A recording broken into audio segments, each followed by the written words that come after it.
Simple harmonic motion पर based एक conceptual question देखिए।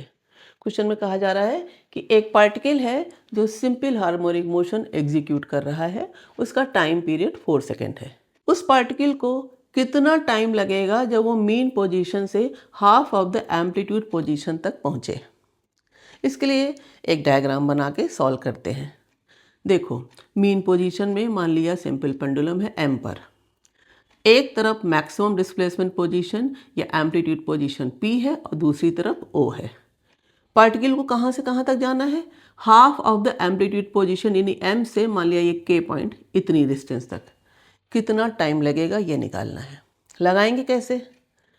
सिंपल हार्मोनिक मोशन में डिस्प्लेसमेंट इक्वेशन क्या होती है? x equal to A sine omega T. ये ओमेगा एंगुलर फ्रीक्वेंसी होती है। क्या फॉर्मूला होता है इसका? 2 पाई अपॉन टी। ये t ही है टाइम पीरियड। मीन पोजीशन में पार्टिकल है तो x इक्वल टू 0 हो। मीन पोजीशन का मतलब अभी वो किसी तरफ नहीं चला है तो x इक्वल टू 0 हो गया, और इनिशियली है तो t इक्वल टू 0 हो गया। ठीक, अब कहाँ तक जाना है उसे? m से p तक पूरा एम्पलीट्यूड a है, उसे हाफ ऑफ एम्पलीट्यूड तक डिस्प्लेस होना है, यानी जो डिस्प्लेसमेंट है वो x equal to a by 2 हो गया। तो अब क्या लिखेंगे? इसी इक्वेशन में x की जगह a बाई 2 लिखा और a sine omega t। Omega में ओमेगा की जगह 2 पाई अपॉन टी है तो टी की जगह 4 लिख दिया, तो a sine 2 pi T upon 4 हो गया। अब देखो ये a और a तो कैंसिल हो गया, तो ये कितना हो गया? हाफ।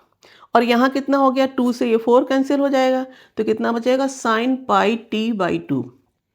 थोड़ी सी मैथ्स आनी चाहिए। हाफ को भी साइन के टर्म्स में लिखो, तभी ना हम साइन साइन दोनों तरफ से हटा सकते हैं। हाफ साइन की किस वैल्यू के लिए होता है? साइन 30। अब 30 में मत लिख देना क्योंकि 30 डिग्री है, यहाँ पाई में लिखना है एंगल यानी रेडियन में। तो याद रख लो 30 degree equal to pi by 6 radian. क्यों? क्योंकि पाई रेडियन 180 डिग्री होता है। तो अब हाफ की जगह हम क्या लिख सकते हैं? Sine pi by 6। अब देखो इधर भी साइन है इधर भी साइन है, तो साइन हट गया, क्या बचा? Pi by 6 equal to pi T by 2। अब पाई पाई भी कैंसिल हो गया, टी कितना आ गया? 2 बाई 6 या 1/3 सेकेंड।